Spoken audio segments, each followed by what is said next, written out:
Doing that. All right. So last night we watched Skyfall. So this is our fourth Bond movie in the series, right? Yeah. Fourth. Third. Is it? Yeah, third. Yeah. I'm an idiot. Yeah. It feels like more, doesn't it? It does. I think it's just because Skyfall is like so heavy. It's like so. There's a lot to that movie. It's not just. I don't know. Like the first two movies were very self-contained. You kind of understood where it was going. It was not really hard to follow. It was like this thing's happening. This guy's doing this. This needs to happen. Bond's in the middle of it.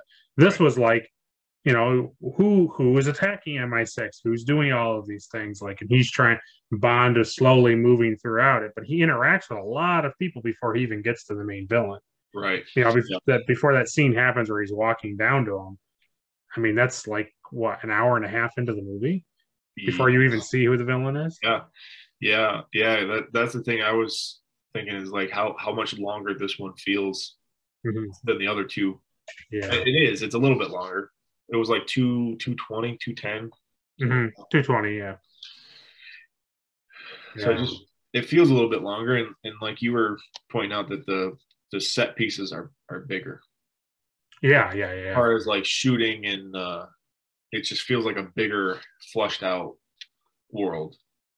Yeah, I know. It's kind of crazy how I don't know. The other movies didn't feel like small or anything. They didn't feel like they were tiny. It just was, I don't know, like just the opening. Everything would just felt like just did wider shots and bigger shots for things. Yeah, the other two movies kind of all have these little like really like close up like tight shots of like crowds and the chasings are like zoomed in. They're not like bigger. I wonder why they more went to such a like, I don't know, just like a different. I think it's the same guy as the one previous of Quantum. I think the same director. Yeah, I don't know. Let me see. Oh no, it doesn't. Oh, no, wrong. It's a different guy. So that could be. So I guess what was that? I said that could be part of why it feels a little different. Also, that's like possible. Production value. I'm sure the third movie had more budget. Yeah, this was good. This is what I was going to say was facts about the film. So it came out here in the United States November 2012. So in like 10 months, it'll be the 10th anniversary of it, and it took them. The budget was 150 to 200 million, and then it made 1.1 billion dollars. So it made like a $900 million profit. Wow, which is crazy. And they released it like 3 weeks after the 50th anniversary of Dr. No in 1962. Wow. So what was the other thing? There was something else I read. Oh, this was the thing. So later we'll talk about it, but I'll set it up now. So we've seen it a couple times. We probably ignored it in the intro. They show these names: Michael G. Wilson and Barbara Brockley, and her name kind of stands out. So, I kind of in the back of my mind knew something about the last name Brockley, but I couldn't remember it. And then something happens in this movie, and I went, I don't think it was intentional, but it was kind of a cool little thing that happened. So when we get there, we'll talk about it. But just remember Barbara Brockley. Won't be hard to forget.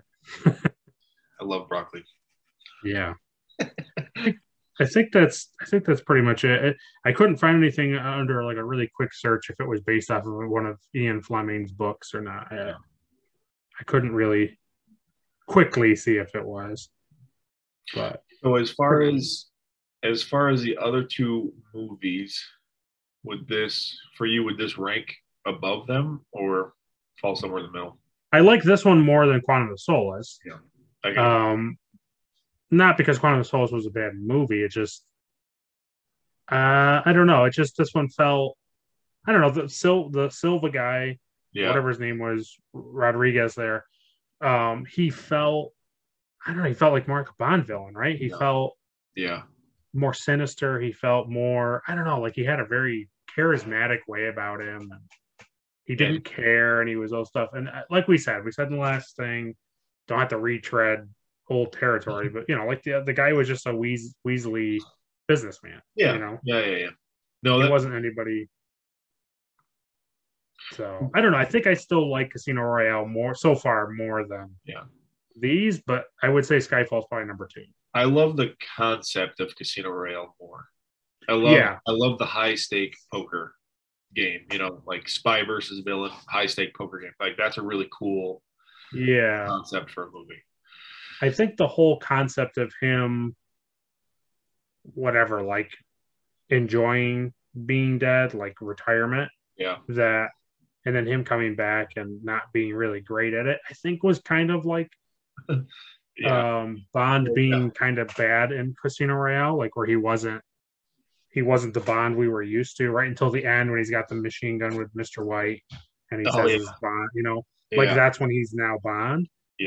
I think like that's kind of what they were trying to go for again was, like don't make him too suave, like make him kind of a everyman kind of person again. Because it almost feels like they're kind of edging towards him being too old to be a Bond. Right, yeah, I got that feeling a lot too. Yeah, I don't know why maybe because there was such a big gap between, because I think Quantum of Solace like 4 years. So it was like Quantum of Solace and then 4 years later Skyfall. And that's not terribly long for a next film. But I do know that they had what should we do with the company that was, here it is, MGM went into bankruptcy in 2010. Really? So they all these people left the project because there was no more funding for it, basically. When was the writer thing? Was that about the same time? That's a good point. I think that was in the early 2000s, 2004. Maybe 2005. Yeah, because it affected the second season of The Office, which was about that. Yeah, it's one of them. It's one of the early seasons. Yeah, it's whatever season has only 16 episodes in it. It might be whatever that one was. I think it's 2 because 3 is more than that. Yeah. So probably Interesting. So that had to have been 2005, 2006. Yeah, I didn't know how close that was, but I don't remember MGM going bankrupt. Yeah, I don't. Yeah, I think so. I think that's just what happened was that they just fell upon it, and I'm sure there was stuff in the media or something, and they were playing to the thing of we need a fresh new guy, and Bond's old. Yeah. All this stuff. Well, because after Skyfall came out, I remember that's kind of when they started talking about who's going to play the new Bond. I don't think they really had a plan to make it a 6-film trilogy. I think they could have left feel like it. The way Skyfall ends, I have to jump right to the ending, but it ends in a way where that could have been it. That would be that's true. You know what I mean? It is interesting to go from Casino Royale, which really sets him up as Bond, and then Quantum of Solace is a direct sequel to Casino. Yep. And then you go to Skyfall, and it's there's almost no mention of the other 2 movies. Yeah, it's a standalone piece. You literally, if you've never, it's one of the you've never seen a Bond movie, watch this one. Yeah, it's no different than any other Bond movie where it's just something random is happening and he's involved. Yeah, and if you could watch this and not the other ones, and think that like this is the first like Oh yeah, Bond movie. yeah. That's kind of how it how it starts. Because we were kind of expecting there to be mention of Vespa and all that kind of stuff. Whole At bunch least of stuff. Yeah, at least like him following that lead from the end, but yeah. it was just They that's said why too. I don't know what year they project Quantum of Solace, but they show in this movie like it's supposed to be 2012. It's supposed to be so sometime has passed apparently from Quantum of Solace to now because I don't know they show that like it's modern, basically it's modern day. So yep. I kind of think that's why, to me, this one feels more like a traditional Bond movie, is because yeah, it's about MI6. It's about not necessarily spies within, but it's a classic like spy versus spy movie. So it's like yeah, Silver is the old MI6 agent that got screwed over by M, and now he's after her. yeah. And Bond, which is like M's new favorite. Silver was her old favorite, and it's this thing of he gives that example of the rats on the island. Yeah. You collect all the rats in a barrel, and then you let them eat each other until there's 2 left, and then you set them free, and then now they have the taste for rat, so they eat all the rats on the island. They kill all the rest of the rats, right? So that's what Silver's point to Bond is. We're the 2 last rats. We can either eat each other, or we can work together and take down MI6. So that to me feels more like a traditional Bond movie, Bond plot. Absolutely. The villain he's smarter than Bond, right? 3 steps ahead of MI6 the whole movie. Right. Yeah, which was funny because we were talking about it in the other, or at least I was talking about how for some reason, like literally everything that transpires in this movie, unless it's in the next movie, they set it up differently. But like everything that happened, I thought MI6 and Bond was ahead of the game. Yeah. And Silva's stuff was just happening. Yeah. But no, it was what you just said, which was he was ahead of MI6. He was ahead of Bond, and he had the upper leg. Yeah, he had it planned. I like movies like that because it shows that when he captures Silva on that island, Bond thinks he's got the upper hand. Right. Taking back to MI6, and there's this whole like interrogation thing. Right. But it's like, didn't you guys think that was a little too easy, too simple? Like he planned that from the beginning. Just so he basically he did all that to set up the fact that like he knew the prime minister would have like a court hearing for like hold them accountable for all that stuff. Yeah. So his plan was to go there to kill M, basically. Yeah. He knew that like after he blew up MI6, he knew that they would go to their fall safe underground base. Because he was an MI6 agent, he knows all that stuff. Yeah. So it's just interesting that like, he was playing them the whole time. Yeah, it really is interesting because when you really look at it and like think about what he did, it's like he orchestrated it right from the beginning. Yeah. But he's a good Bond villain because it's almost like a good villain in my opinion is he seems kind of justified, for the most part. Oh yeah, right. Because this whole storyline is that I forget exactly where his mission was, but he basically M traded him in to release 6 other agents. Right. And after being interrogated for like months and months, he finally figured out that like M was the one that like gave him up essentially. Right. So he bit into the cyanide capsule in his tooth, and it didn't kill him. And he pulls that scene where he pulls out his jaw. It's like his whole tooth, his whole it's like front jaw, and it's part of his. It keeps his face up because his whole face. That was really good CGI. Really, yeah, especially when like his eye droops and Yeah, stuff, like the under here. Yeah. Oof. yeah, yeah. But that was the thing I was gonna say too, was I kind of wrote it in the thing was it is I was waiting for like what's the thing from this movie, right? Because Yeah. Casino Royale is getting smashed with the rope, Uh-huh. and then we talked about it last one, the fire axe is Action the from. foot, yeah. And I was waiting for it, like, oh, I wonder what's this thing, and it's definitely him taking his thing out of his jaw Yeah. out of his mouth. Yeah. Yeah, because That's it's all like spit and like yeah, saliva, like, and then he I pulls know. it out and he's got like one tooth left here, and it's just his whole face. Uh, Yeah, it's rough.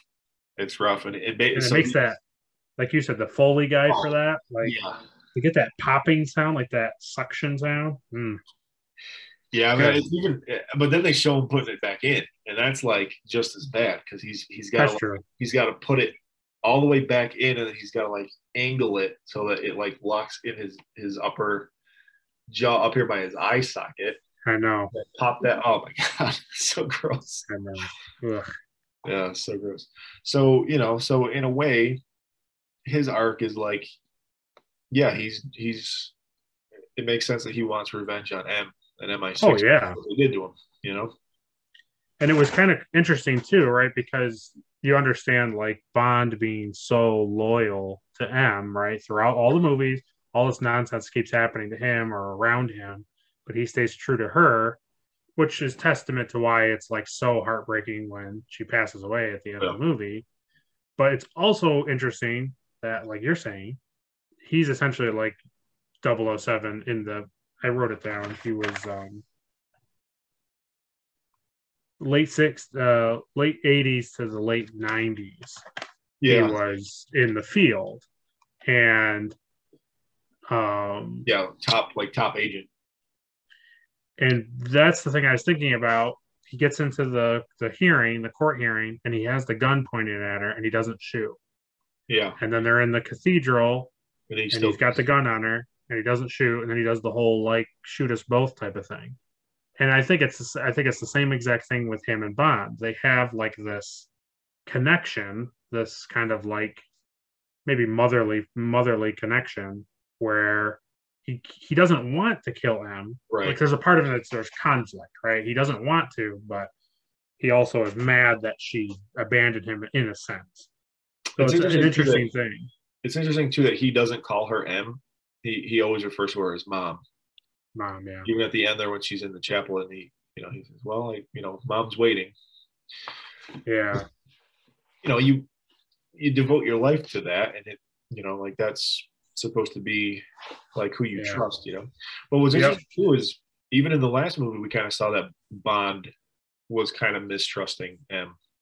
Mm-hmm. There's that the beginning where Mr. White runs up the stairs and oh yeah, she leaves, and there's that whole thing where Bond's like, well, you must have passed him.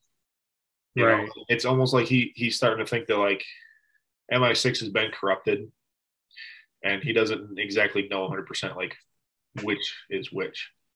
Like he basically doesn't know who to trust, right? Yeah. But like he's not super loyal to the point where like, well, M's obviously right.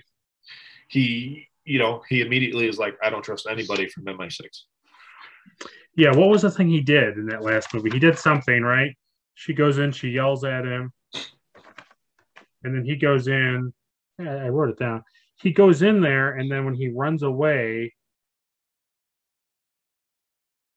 he loops back and finds her to let her know he's not like a double agent. He's not going to kill her type of thing. Oh, there's something that he does a thing to test her to see if she's going to turn him in, and she doesn't. And then she trusts him because he doesn't kill her, essentially. He breaks into her apartment, doesn't he? Is that the one where they go into Agent Fields? What's her name? They go into the lady's. Oh, right. Who's covered in the oil. They go into her room or his room, and she's in there. Oh, okay. Yeah. Yeah. All I wrote was lets M know he's loyal, but still. Yeah, because it even ends with like that movie ends with her saying like, "We need you back," and he's like, "I never left." Like he was pretty much the only one in that movie that was still trying to find like the bad guy. Sure. So that's interesting. But it's also funny too that like I can't remember if it was I don't think it was Casino. The first time he breaks into her apartment, right? She yells at him, and then she says, I think it's that movie. Yeah, I think it is. Don't ever come into my apartment ever again. And now this movie, like after he gets shot off the train, right? He shows back up, and the first thing she says is, "Where have you been?" It's like she's not. She essentially knew that like there's no way he's dead. He, it takes a lot more to kill him than that. Even though that train fall, that's absolutely does. It's really good. Cinematically, it's really good. Maybe that's what my brain was trying to think was like, oh, clearly this was planned because otherwise he'd be dead. Yeah. And it's like, no. Yeah. Yeah, but it is cinematically it's really good for him to fall, 6,000 feet to the water and then plunge in, and that's when the intro starts, right? Yeah, I know. It's funny too because it reminded me of Jason Bourne, how all the Bourne movies start with him in the water. They all well, maybe not all of them, but they start with him falling in the water because that's how his story begins. Is he gets saved from the fisher boat, and he's lost his memory, and then even in one of the movies, it ends with him getting shot and falling into the water, and you think he's dead, and then he starts moving towards the end, and then that's how it ends. So like, wow, yeah. So I haven't seen those movies. As soon as he hit the water, I was singing the Jason Bourne song. Yeah, but that's cool. That's a good way to start the thing. And I think that the Skyfall song by Adele, I think is my favorite Bond intro. I think it's my favorite Bond song. It feels more like a traditional Bond song. Yeah. I think I still put it. I think for me, I still put it at number 2 compared to Casino. I like Casino the most. Yeah, that's pretty good. But even the old Bond stuff, I don't know. I'd have to go back and listen. Some of them are like really, really good. But Goldfinger, like all those things. Yeah. But it just, I don't know. It sounded, the tone was more somber and. Oh yeah. Like it just felt more like an old school Bond intro. Yeah. Yeah. It was funny. I was telling you like whoever has to create like the intro, he's like, all right, now give me a list of things that happened in the movie. And they're like, okay, well, there's a manor in Scotland. Bond has like guns and knives, and there's what's the other thing there? Oh, of the dragons from. Oh yeah, the dragon. Yeah. From Tokyo or wherever he is. Yeah. Shanghai. He's in Shanghai. Shanghai, yeah, in China, yeah. Yeah. And he's like, okay. The guy's like, yeah, I can remember that. He's like, well, let me I'll throw in some sexy ladies dancing too, and that'll be that'll be the intro. Yeah, that matches. It's perfect. Yeah, I know. But I love the visual of the like the shooting target being Bond. Oh. And it like showing like getting shot where he gets shot. It's like from the train, from the train or whatever. And that's pretty cool. I like that. Shows them burning. There's a sequence where it shows all his target things are all on fire, and which is like symbol what's going to happen at the end of the movie and stuff like that. Yeah. All the intros are great. All 3 movies, the intros are super good. Yeah, right. Because I think the last one was like all sand and oil and water and stuff. Yeah, it was cool. Yeah, it was really good. So we were talking about it because the thing you and I both like, and who knows if this is going to get claimed or not, but maybe you can at least find a picture of it, and maybe not the video of it. But we were both talking about we like when he fixes his cuff link after jumping on it. Yeah. They're really good. It's just like it's really, really, really good. It's a Bond thing, right? Where he's still like prim and proper, and he uses that like bobcat to like hold the train so he can jump across it. Yeah. As soon as he like lands on the train, he's all like his suit's all unbuttoned, and he's bleeding. He's been shot. He's bleeding. And what does he care about? He's got to fix his cuff. Right. Cuff thing, And he says the thing, he always says these like one-liners, right? They're like, Bond, what are you doing? And he's like, oh, just changing cars or Yeah, whatever. He's always saying something foolish. I love it. Yeah, I love it. Yeah, what does he say when he jumps on the subway, in the tube, in London? He jumps on the back of it. And the worker lady's inside, like looking at him. He's like, "Oh, open the door." All right. So she opens the door. What does he say? He says health and safety. Health and safety. So good. Yeah, that's what I like too, because I knew when they cut to that couple and they watched him run and jump onto it, I knew one of them was going to say something like, "That guy must be late for work or something." And then the husband says, "That guy's in the something." He was like, "He's he can't wait to get home" or something like that. I forgot what he said, but yeah. Yeah. So this movie is cool, right? Because it brings in some of the classic. I keep saying this movie is like classic Bond movie because it brings in Q. Yep. It ends with Money Penny. Yeah. She's in the beginning too, and then his classic like Aston Martin car that all the Bonds have had. The music, right? They bring back the theme. When he comes out of the garage with that Aston Martin, and it's like the original like sound, the music. Yeah. So good. So good. No, it really is.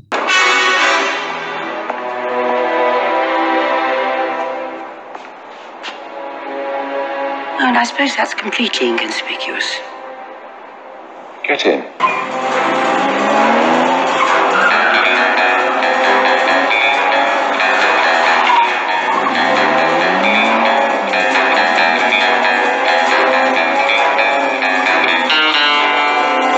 Because I don't think they had played that Sting.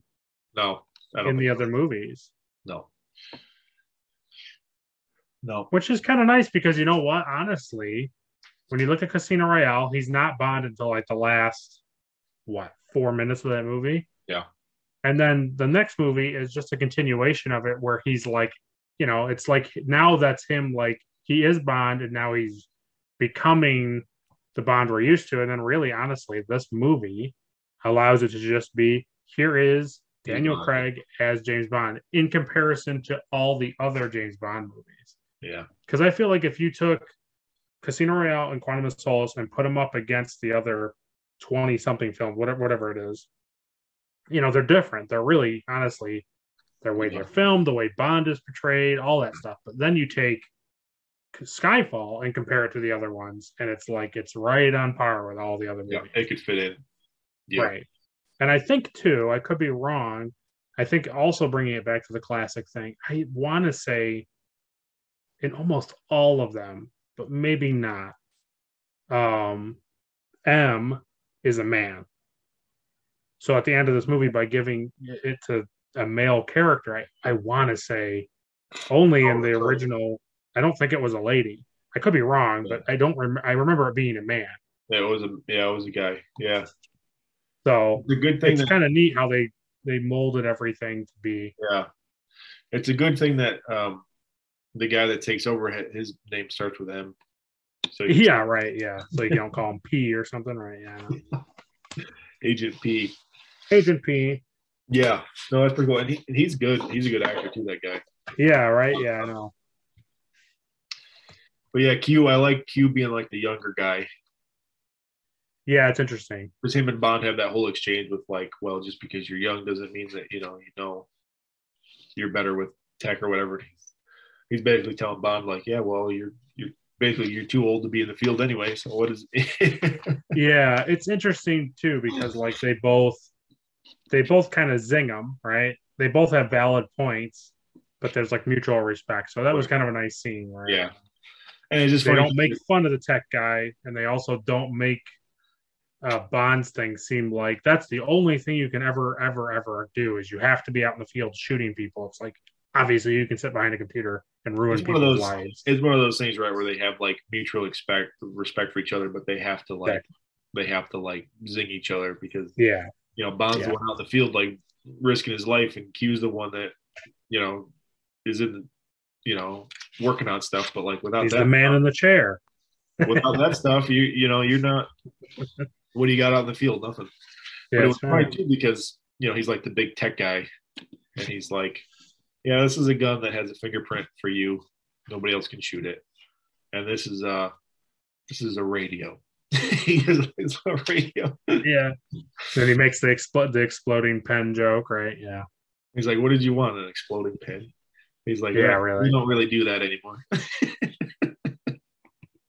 Kind of making fun of all this like crazy stuff that the Just old. everything. Because I think one, right? There's like one of the Bond movies. He has like the wine piece on the thing. He can like pull it, and it's like a garrote, and he like can choke somebody with it. I mean, it's cool stuff. Like it's neat that somebody thinks about it, but Well, what's funny is during the Cold War, I mean, they, if you go to that spy museum, they had all that stuff. They had umbrellas that shot poison darts, true.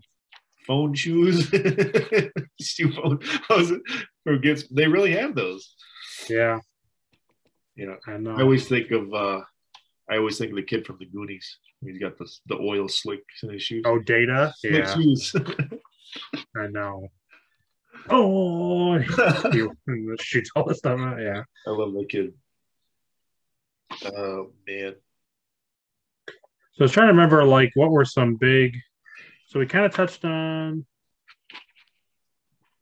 the train sequence, which was good, and him getting shot, which I don't know. I thought so much that was planned, but it just really ends up being that she was, just shot him.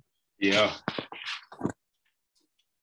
Yeah, I know. Well, that too, going back to what we're saying about Silver, like Bond could have held M responsible for that. Oh yeah, really held a grudge for that because she told her Moneypenny to take the shot.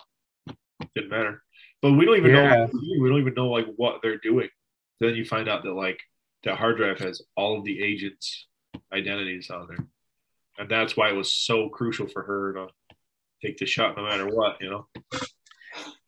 It is so funny how like there are things in each of these movies that happen also in Mission Impossible movies. Yeah. It's really funny because in Quantum of Solace, the whole scene where he's like running through he talks to the Q people, and then they all escape, and then he meets up with them.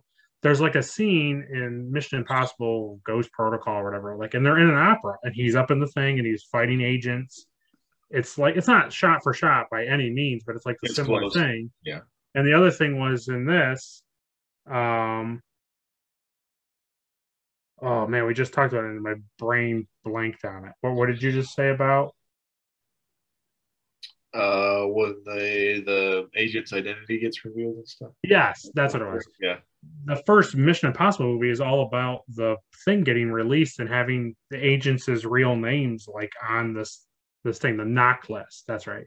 Yeah. It's like the same exact thing, and then it's all about everybody turning on MIF or IMF, the IMF team. So it's like it's just funny. It's like they're not the same movies by any stretch of the means, but right. It's just these interesting little correlations. Spy movies are spy movies. Yeah, I mean, it probably isn't too difficult. It's probably a reoccurring thing to have your name, like secret agent names, be revealed. Yeah. It's not like a. Yeah, I mean that's kind of like the worst thing that can happen to you as an agent. Right. Getting killed on the mission isn't one of them, but your identity being revealed. True. That could be bad. Which is funny that they in the old movies, I'm almost positive. I'm probably wrong, but I thought James Bond was his code name. And then he's just whoever. And in this movie, it's like, no, James Bond is his actual name. Yeah. I don't know. That was one of the cooler things about this movie is they really dig into like who Bond is. Yeah. Kind of flesh out his backstory, which I don't think we really ever have gotten from other. Not yet. I don't know. I don't know where we got it. It must be Inspector. There must be more stuff Inspector that we put all these connections in because we were like, oh, isn't he adopted and all this stuff? He's an orphan. It's like he's sort of an orphan, but there's no mention of him being adopted. Yeah. I don't know. And then we thought that was an orphanage, but then it just seems like it's so bad. I was so confused at the end of the movie there because it's like, M has said before that like orphans make the best agents because they don't have any family attachments or whatever. Right. And then they show up at this giant like manor, and I was like, is this like the house essentially like the people that adopted him, or is this like the orphanage? Because exactly. Because right, the name of the manor is the Skyfall Manor. Skyfall, yeah. And I was like, why, if it was owned by the Bonds, why wouldn't it be like the Bond Manor? Why is it Skyfall? Is that just the name of the manor that like the Bonds bought it and they just kept the name? Yeah. I wonder if there's a reason why, if I could find it. And then so then I was confused, and then the innkeeper there, Kincaid, yeah. He's talking to M, and he's like telling her like what basically like his parents died, and so he is a Bond. His parents were Bonds, right? They died when he was a kid, and then basically he was raised by Kincaid in that mansion. It's like like we were saying, like, oh, so he's Batman. He was raised right, yeah, in a mansion in the middle of nowhere, right? He used to hide out in that underground cave thing. Yeah, because he he tells Bond when they show up, Bond gives him that line of some men are coming to kill us, and we're gonna kill them. But the only gun that he has left there is his father's shotgun with the AB insignia on it.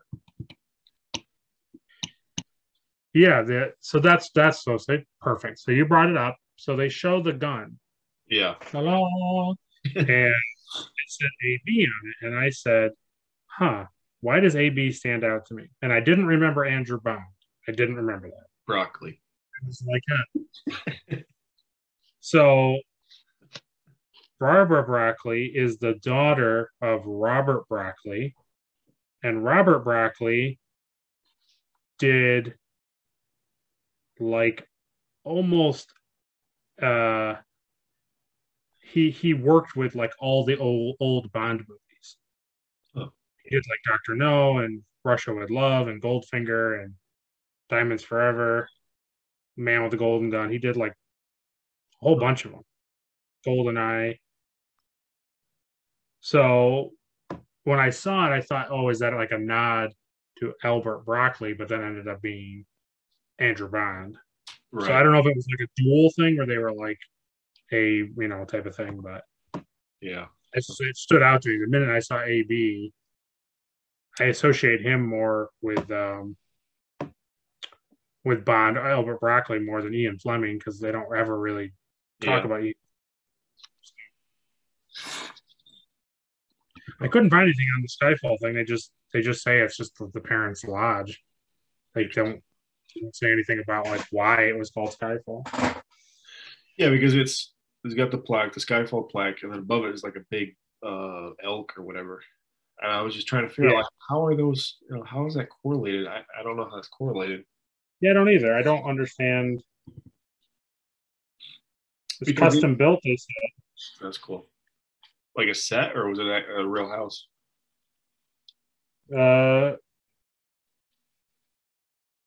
No, so they built the whole thing. Wow.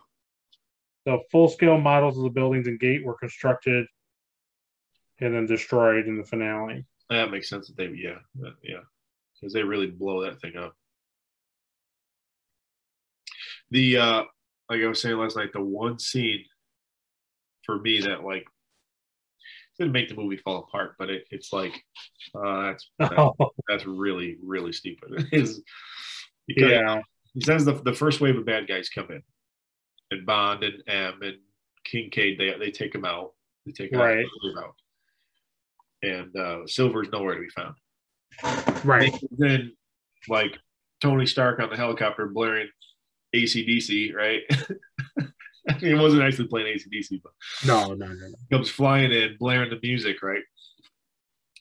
Bond makes this big thing like, oh yeah, he's always got to make an entrance, and he sends M and Kincaid through the secret tunnels to the church, and he's standing in there, and he breaks out one of the windows, and he's shooting at the helicopter.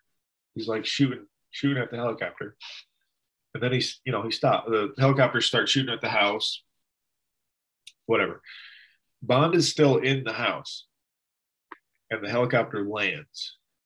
Right. So, like, front door, helicopter lands. We've already seen it has a machine gun. The helicopter could have landed at an angle and continued to shooting, to like provide cover. The helicopter, it lands flat, and then Silver and five guys get out of the helicopter in clear view of the front door, like 15 windows. Right. And they just like casually walk towards the house, right? And he starts throwing the bombs in or whatever. It's like, what? Yeah. Bond had like so many opportunities to just wait for the helicopter to land. And I then know. all like pile out of the helicopter. Like, that's when you shoot out the window, right? Right. It's just like, what the heck? I don't get. Plus, too, if like he had a grenade or something, like he could just throw it at him. Like they don't know that. They don't have no idea going in, like walking towards the house, like what Bond's got for him. I know. But they just saw him shooting at the helicopter with a gun, so they know he's right. He's armed or something, right? Yeah. It was just weird. Because it kind of showed Bond in the house doing stuff, like taking cover or whatever. Yeah. And right as he was like getting to the door, like coming around to the front door to start shooting out the door, that's when like he threw in the first grenade or whatever. It's like, I don't know. That's kind of. Yeah, it was a weaker. It's one of those things that progresses the story forward, right? Yes. But it's not practical. It's just one of those. Yeah, things. It's kind of like also the scene where the guy's in the ice, like Bond falls in the ice, and then that guy's now in the ice, and it's like that guy happens to have a flare on him, and it's just like. It's one of those things that like isn't this convenient type of thing. Like, well, even only did you just it's just it's a string. I think you're right. I think honestly, when the helicopter lands, up until he M dies, the movie's kind of loose because the whole thing you just explained of the helicopter and the whole tossing in the fire grenades or whatever. It's like okay, like we get it, and then the ice thing happens, and that was like okay. And then I just thought it was so anticlimactic. So Silva meets up with M, right? He has his little moment with her, and he's trying to do it. And then what? Bond just throws a knife into his back? Yeah. And he's just like, oh, ooh. And then Bond says to him, like one rat gone or something like that. And then he dies. And I'm just like, for all this guy did, that's the type of ending you're going to give? I don't know. It just really wasn't.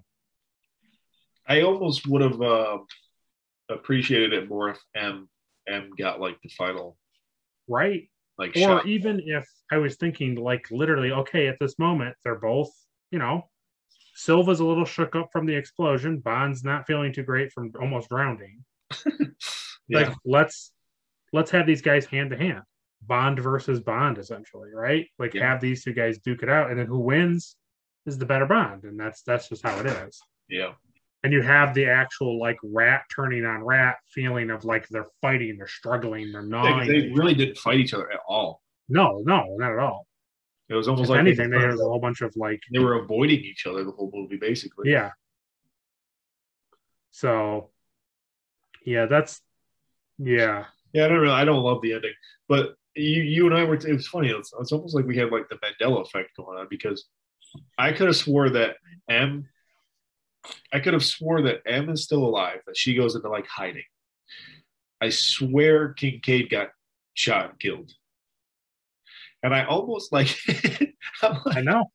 Because when he's holding M and he's talking to her, right? Like in my head, I remember like Silver getting up from that knife and like, no. That doesn't I happen. know. So I don't know what the heck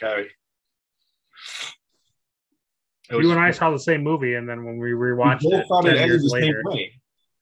You and I both were like, "This isn't how this movie ends." We're like, "Well, I guess it does." I still think Emma's alive, though. I think in the next movie. I mean, maybe I can't say no until I see at least next two. At least the next one, Spectre. I don't know. It's just funny. I was so sure about certain stuff in Skyfall, and then end up being so terribly wrong. It's just so funny to me because when we started this and we started with Casino, we're like, no, Skyfall is the one that we know.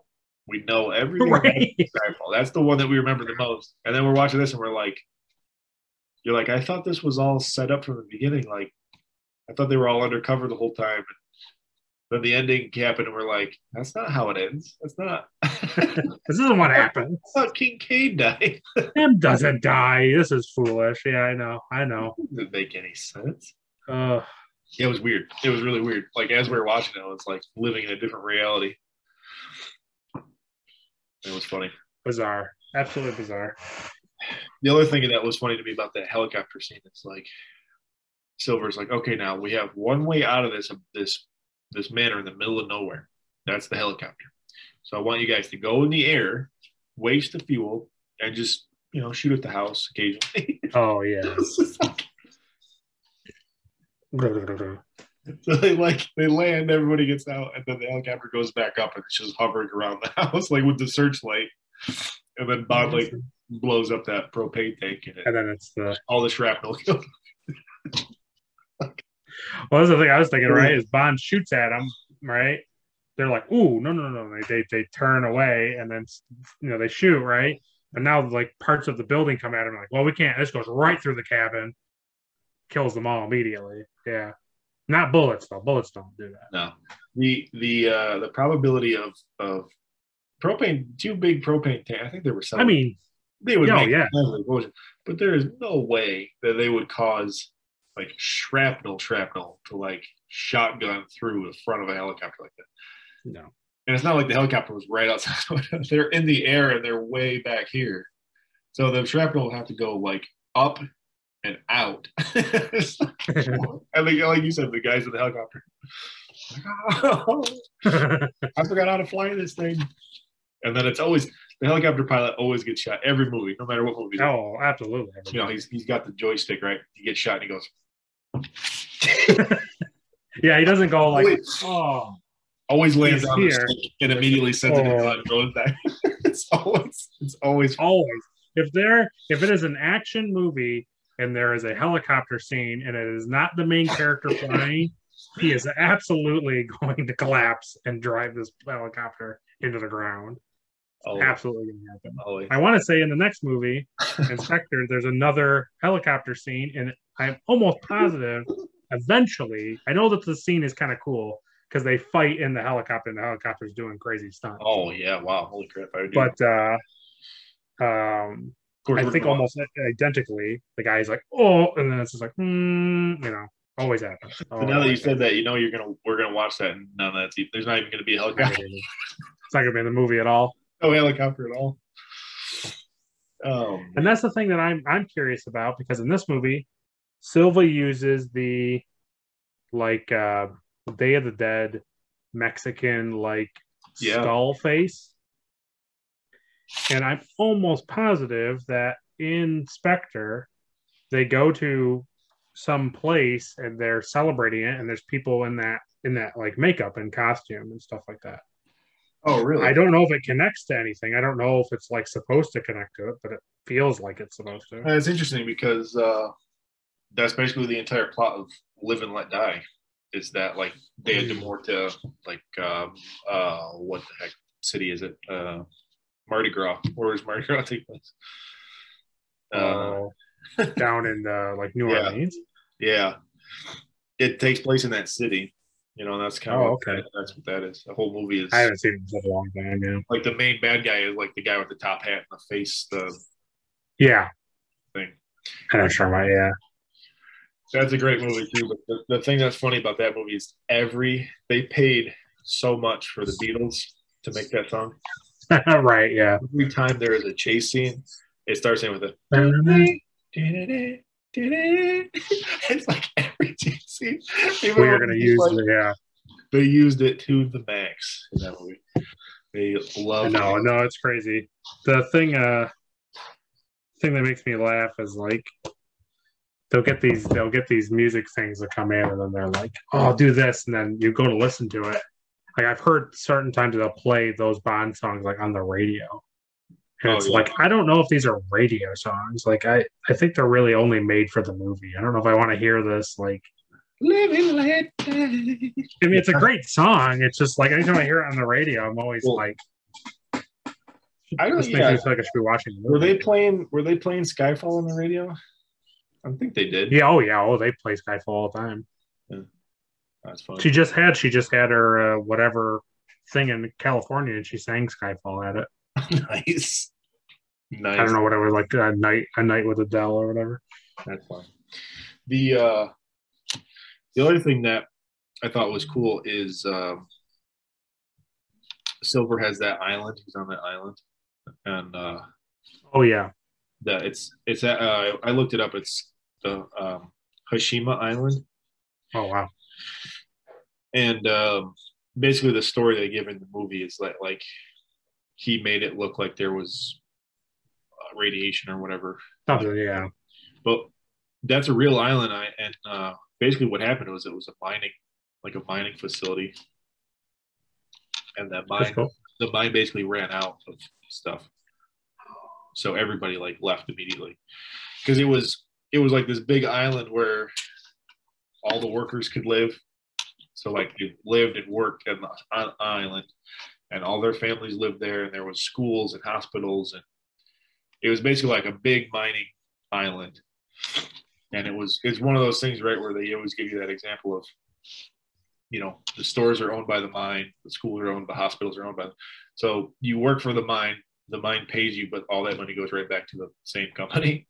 It's basically one of those things, and then just kind of just imploded. Infrastructure imploded, and then the mine ran out, and it was just done. They were done.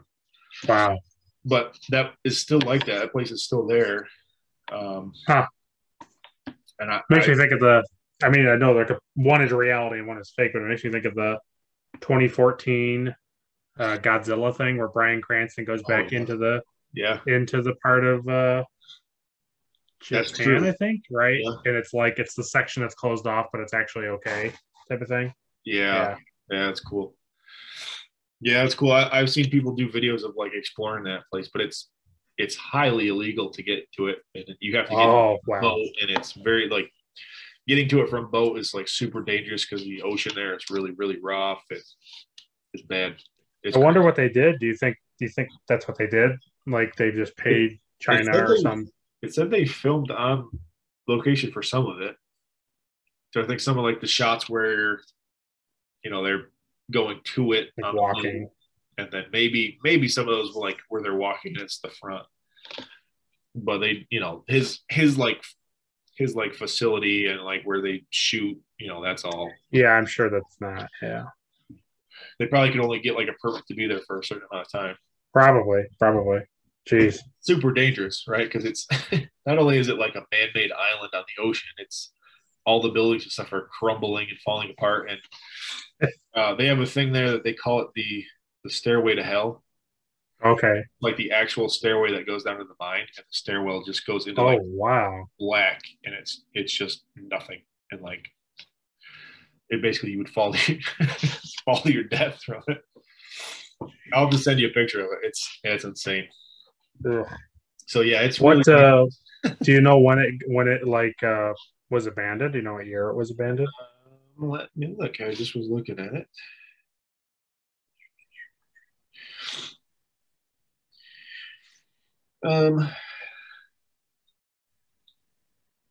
I can't find it quickly.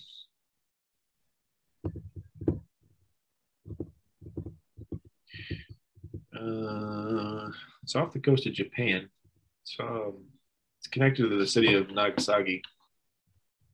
Oh. Which is interesting.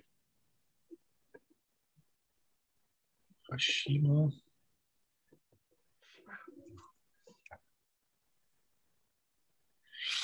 I don't know. I love abandoned stuff. Yeah, it's cool. Let's see. Coal was discovered in 1810.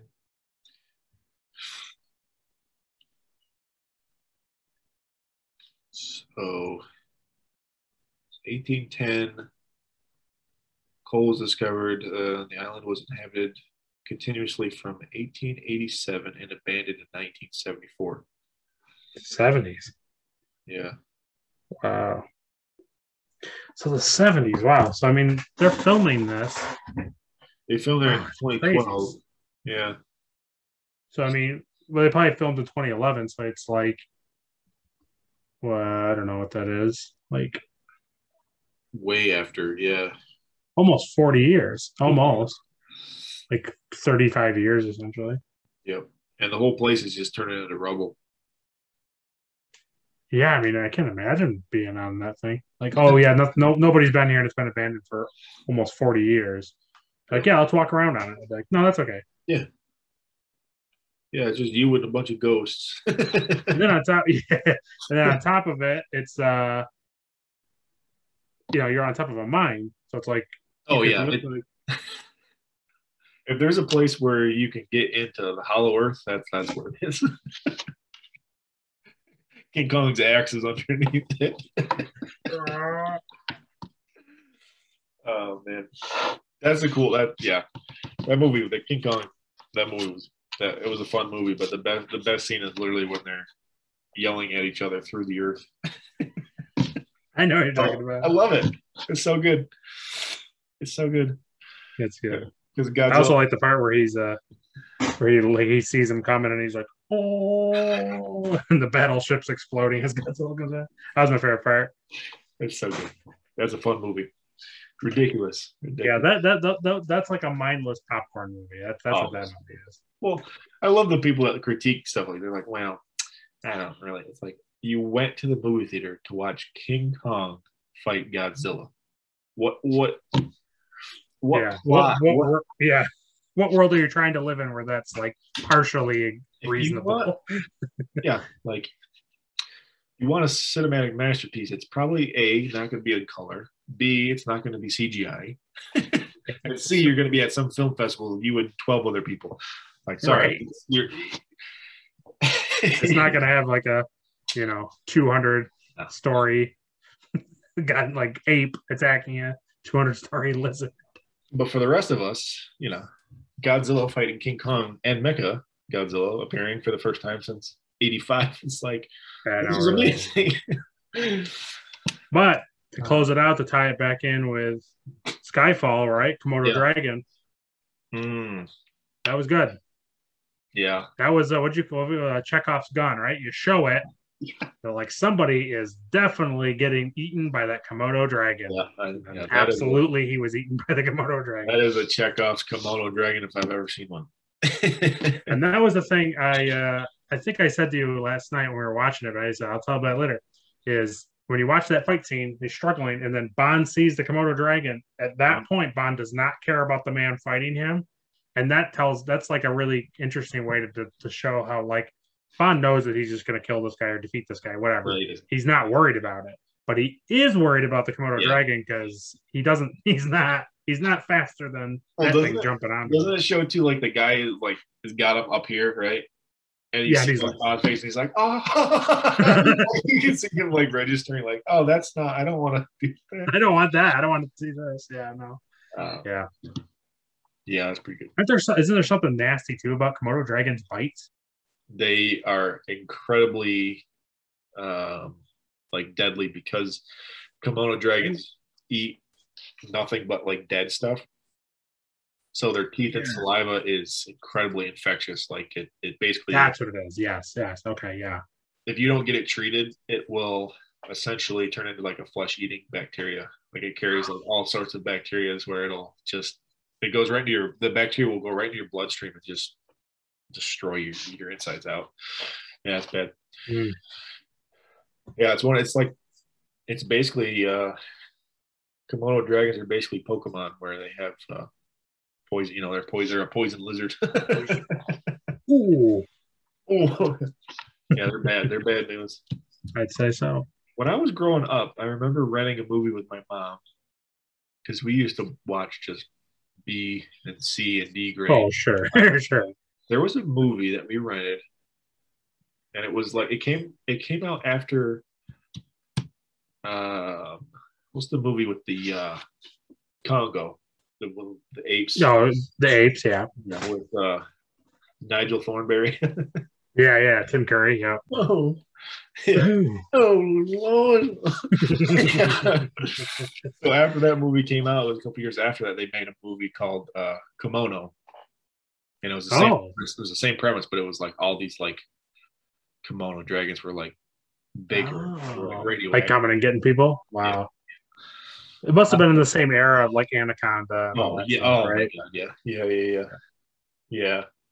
And it was good from what I remember, but of course I was like 10 or whatever. So right, of course, yeah, it'd be awful. I know, same here. I used to grow up thinking Anaconda was really cool and like scary, and then I like years ago I rewatched it and I was like, oh, there's parts of it that are kind of interesting, but most of it's pretty bad.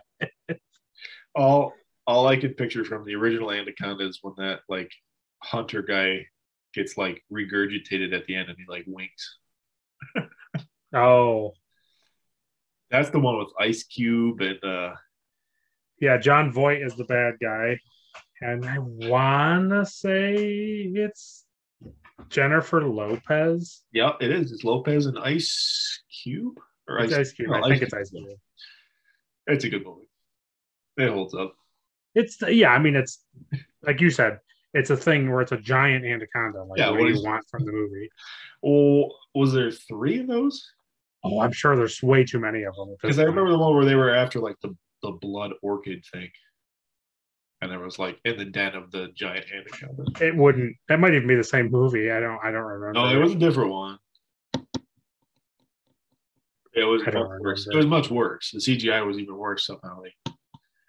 That's all they need too. It's like they just need this one kind of like movie to do well. And then they're like, we're gonna make 12 sequels of this, and you're like, no, that's okay. You don't got to. It's okay. It's like that company, right, that does all the Sharknado movies.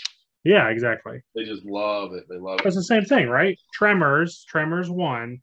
Oh God, yeah. It's goofy and it's weird, but it's fine. It's fine. Yeah, it's a good movie. But then they're like, let's make 9 more of these, and you're like, no, you don't need to make 9 more of these. And then even when they were like, okay, we're done with Tremors, you're like, oh, thank God. And then they're like, hey, so Netflix just bought the rights to TV series. Oh, God, just stop. Yeah, but Ernie's in it. Yeah. Remember Ernie? Remember the guy with the guns? Oh, yeah, I do. It always makes me sad that Kevin Bacon hates the fact that he was in that movie. When I love him in that movie. I know. I think now he's embraced it. I think now he likes it. Well, he's used to it now. Let's be fair. He's been in a lot of other crappier movies since then. Oh, sure. The guy's pretty much in every movie, so it's fine, Yeah. Oh man. All right. Well, that has been Skyfall and Anaconda and Tremors. And King Kong versus Godzilla, or Godzilla versus whatever it was, Kong versus Godzilla. Yeah. Wow. So, yeah. Next will be Spectre. Yeah, which I think that's gonna. Supposedly, it's supposed to be a bigger reveal. We were talking about it for a while now, where they show the bad guys and all these stuff. So we'll see. I'm interested to see if Spectre ties back more into the Q people and into the first 2 movies. I'm curious. It's got to. It's got. Yeah. I do feel like too the people, the agents' names getting revealed here in Skyfall. I think is probably going to have a big thing about it too. Yeah, but we'll see. Yeah, Mr. White's still out there somewhere. Yeah, that's true. Yeah, and plus there's No Time to Die, which like now it's more. Now I can understand why. Like, because when we watched Quantum of Solace, I was like, how is there No Time to Die if this is like the story? But now it makes perfect sense if this movie they're going to show Blowfield and all this stuff, and then No Time to Die is like the finale of that. It makes a lot more sense. So. It's weird because that essentially means that like first 2 movies is all about Vespa and that coming to a close, right? Basically, like from the beginning of that to when he drops her necklace in the snow at the end of the second one, that's the story. That's the story, right? Now Skyfall is like a standalone story. Yeah. Now the next 2 movies are like those 2 go together. Yeah. So it's like a bookend one and then the bookend. It would be really cool if that's exactly how they planned it. I'd like that a lot. It's basically like the first two have a story. The middle one is Bond's backstory going back to his house. Right. And the next two are whatever about quantum, ending quantum or Q, That's right. QAnon. Spectre. Yeah. I don't know. I'm interested to see because I don't remember anything. And apparently I don't remember the things that I do remember. So. That's the best part. Yeah. So far watching all of these again, I've been like watching new movies, which has been nice. Except we remember Casino. Casino is pretty much like. Yeah, I remembered most of that. Yeah. I don't know why. It's the oldest of the movies. It's the ones I did remember. I think it's the one that I've watched the most. Maybe that's what it is. Yeah, because I enjoyed it so much that I've watched it a few times. Like that's what it is. The other ones I've watched once. Like I think this is the third time I've watched Skyfall, and that was the second time I watched Quantum. Yeah, same. No, it was the third. I think it was the third time for Quantum. I think this is the second time I've seen Skyfall. Interesting. I don't know how many times I've seen Casino. Probably the same. Probably like 4 times. Yeah. I don't know. I don't know what it is. It's just interesting. So, all right. Well, that was fun. Yeah. Got two left. 2 left. 2 down. And then once we watched the one that just came out a few months ago, and we could start to project like what we think the next Bond movie will be based off of what they show in that movie. Like, will it continue in the Daniel Craig universe, or will they just essentially reboot it again? Gonna have Idris Elba. It would be nice. It would be. I'd like it. It would be really cool. Be fine with it. Yeah. He has a lot more to offer than just being the bad guy for a Fast and Furious movie. Oh, Fast and Furious spin-off movie. It's not even a Fast and Furious. That's true. Spin-off. Oh God. Hobbs and Show. Yeah, I mean, literally, this is the good thing to close out on. Talk about one movie was good, and then they make 19 sequels of it. Oh. It's Fast and Furious. I don't mind the first Fast and Furious. It's fine for what it is. I can give Fast and Furious 3. I could give them 3. The second one. The second Tokyo Drift isn't bad either. No. Second one is fun, and Tokyo Drift. I know most people hate it because they're like, oh, that country kid is so stupid. Like whatever. I love Tokyo Drift. It's like my favorite one. Yeah, I don't have any problems with Tokyo Drift. No. Too Fast, Too Furious is fine too. They're fine. Yeah, I mean, Ludacris comes in, Too Fast, Too Furious. Pretty good. Hey, honestly, I don't know. I haven't seen them all. I've seen up to like 6 or whatever, but I have not. whatever they are. The last one I watched was I went to the theaters to see with Noah was the one where they steal the bank safes out of the vault and then driving it through the city. Oh yeah. I tapped out after that one. I was like, I'm done. Yeah, I'm good. It's too much. Just gets too much. It's too much. Too much. It's too much. Too much. And then it's the much too much. Yeah, and then you get all the way up to too stupid, too dumb. That's my favorite. Too much 7. Too much 7. Too stupid, too impractical. Right. They're going like the way the Sharknado where they're going to be driving cars in space now. Listen, I can't. It's going to be like, it's going to start beating good movies out in the most highest, what do you call it? Like the most highly like bought, like what's the movie? You know what I'm saying? When it's the movie that people go and see in theaters and it made the most money. It's going to start beating out like legitimately great movies, these stupid things. Yeah, well, I don't know. Yeah. Fine. Yeah, that'll be sad. All right. Well, thank you for talking about Skyfall. Spec Skyfall. Yeah. Cool. All right. So next time we'll be talking about Spectre Gadget. Yeah, Spectre Gadget, right? Spectre Gadget. Oh man. All right. So we'll catch you guys next time.